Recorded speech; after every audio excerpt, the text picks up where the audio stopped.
सोचो तुम्हारे पास पैसा हो, बंगला हो, गाड़ी हो, फरारी हो, दुनिया का हर वो एक सुख हो जो कोई भी इंसान सोचता है, और वो सब बेचकर तुम हिमालय चले जाओ।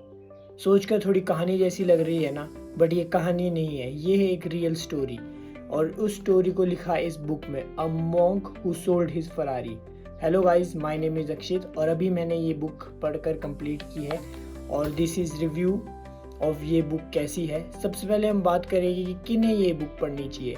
अगर you are think that you are distracted in your life, you are so frustrated with life, you can't focus, आपको कोई डायरेक्शन नहीं दिख रही, तो इंस्टेड ऑफ कोई मनी मेकिंग बुक या फिर कोई बहुत ही स्पिरिचुअलिटी वाली बुक पढ़ के आप इसे पढ़ सकते हैं, because it's a combination of both type of books. Like अगर आप स्टूडेंट हो, आपसे पढ़ाई नहीं हो पा रही है, like you are a business man और यू आर सो फ्रस्ट्रेटेड, तो आप ये बुक पढ़ सकते हो। तो what is in this book? ये बुक लिखी है रॉबिन शर्मा ने, जो कि इसके ऑथर है, और इसमें मेनली 2 कैरेक्टर है। नंबर 1 इज जूलियन मेंटल, जो कि एक बहुत बड़ा लॉयर था, उसके पास दुनिया के सारे सुख थे, बट एक दिन अचानक अपनी लाइफ एंजॉय करते हुए उसे हार्ट अटैक आ गया, और जब वो उठा तो उसकी हालत काफ़ी ख़राब थी। लाइक वो फैट था, स्ट्रेस्ड था, हर एक तरह से उसके पास पैसा तो था पर ज़िंदगी का सुख नहीं, लाइक इनर पीस नहीं था, उसके पास हेल्थ नहीं थी, उसके पास स्पिरिचुअलिटी नहीं थी, और उसको ये सब जब उसने देखा तो ही फील सो बैड, और वो सब कुछ बेच के, सब कुछ छोड़ के हिमालय आ गया। हिमालय आके उसे पता चला कि यहाँ पर एक माउंटेन्स में योगी रहते हैं जो कि एज लेस योगी है, जिसे वहाँ के लोग सवाना कहते हैं। तो जूलियन अपना मन बनाता है कि जो भी हो मैंने माउंटेन जाना है और उन योगी से मिलके अपनी लाइफ के टीचिंग्स ग्रहण करनी है, और इसी के साथ वो सर्च पे निकल जाता है और उसे मिल भी जाते हैं योगी। और जब उसे योगी मिलते हैं तो उसे वहाँ के हेड मिलते हैं, योगी रामा।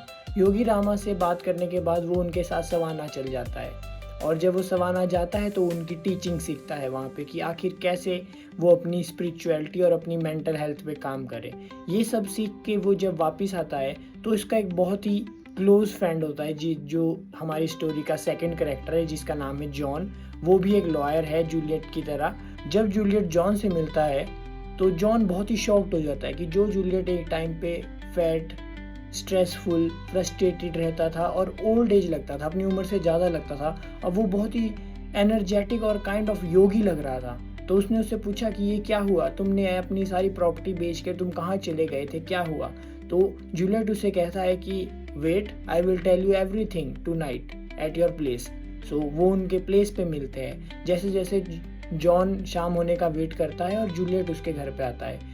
कोइंसिडेंटली उस समय उनके घर पे कोई और नहीं था, बस वो 2 लोग। तो इस बुक का मोस्ट ऑफ द कंटेंट उनकी कन्वर्सेशन के अराउंड है, जहाँ पे जूलियट जॉन को बताता है कि उसने जब वो सवाना गया तो उसके बाद उसकी जर्नी कैसी रही। मैं आपको सारी चीज़ें बता के आपको स्पॉयलर्स नहीं दूंगा ताकि आपका बुक का इंटरेस्ट खत्म हो जाए, और अगर आपको समरी सुननी है तो I don't think that you need review. अगर आप समरी सुन के ही बुक को सारा समझना चाहते हैं तो review doesn't mean, but this is review for you if you want to know कि बुक में ऊपर ऊपर से क्या है, हमें पढ़नी चाहिए या नहीं पढ़नी चाहिए। तो मोस्टली जूलियट 7 प्रिंसिपल के बारे में बात करता है जो every person should adopt in his life. Number 1 principle is train your mind. इस प्रिंसिपल में जूलियट हमें कुछ टेक्निक्स बताता है। जो टेक्निक मुझे पर्सनली सबसे अच्छी लगी वो है कि अगर आप अपने ब्रेन को कंट्रोल करना चाहते हो तो you have to take a rose. आप एक रोज़ लो या कोई भी फ्लावर ले सकते हो और 5 to 10 मिनट डेली प्रैक्टिस करें उसे देखने की, फोकस करने की। इससे आपके माइंड में बहुत सारे थॉट्स आएंगे और धीरे धीरे you learn how to avoid that thoughts और how to control your mind. जब आप ये 21 दिनों तक करोगे, यू ट्रेन योर माइंड, जो आप चाहते हो आपका माइंड वो ही करेगा। प्रिंसिपल नंबर 2 जो हमें जूलियट ने बताया है वो है फॉलो योर पर्पस। अपना एक पर्पस बनाओ और उसे फॉलो करो। लाइक जूलियट ने इसमें बहुत सारी टेक्निक्स और बहुत सारे तरीके बताए हैं।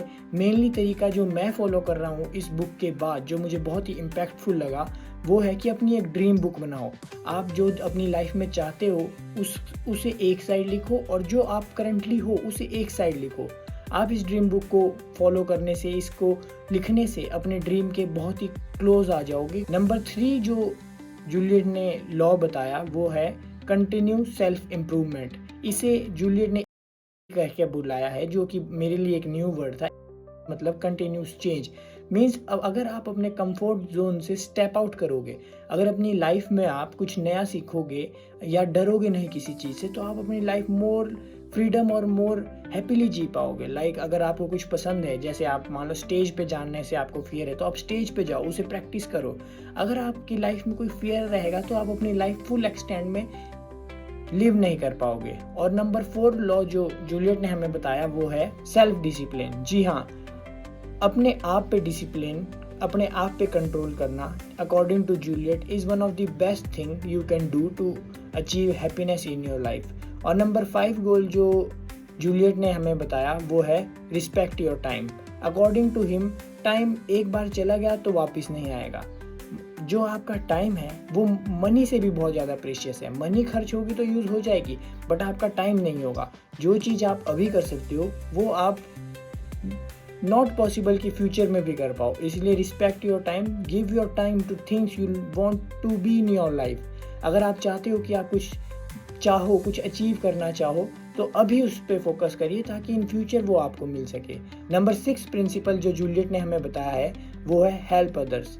ये एक बहुत ही नॉर्मल सी चीज़ है, बहुत ही मॉरल वैल्यूज़ है जो एक काइंड ऑफ जूलियट ने इस बुक्स में बताई है, जिसे हम भूल गए, बट सवाना के लोग अभी भी इसे प्रैक्टिस कर रहे हैं। लाइक इन जूलियट ने जैसा बताया कि सवाना में सारे योगीज एक दूसरे की मदद करते हैं। आपको भी इस सोसाइटी में औरों की मदद करनी होगी, because you are in this society for some purpose. आपके लाइफ के पीछे एक पर्पस है।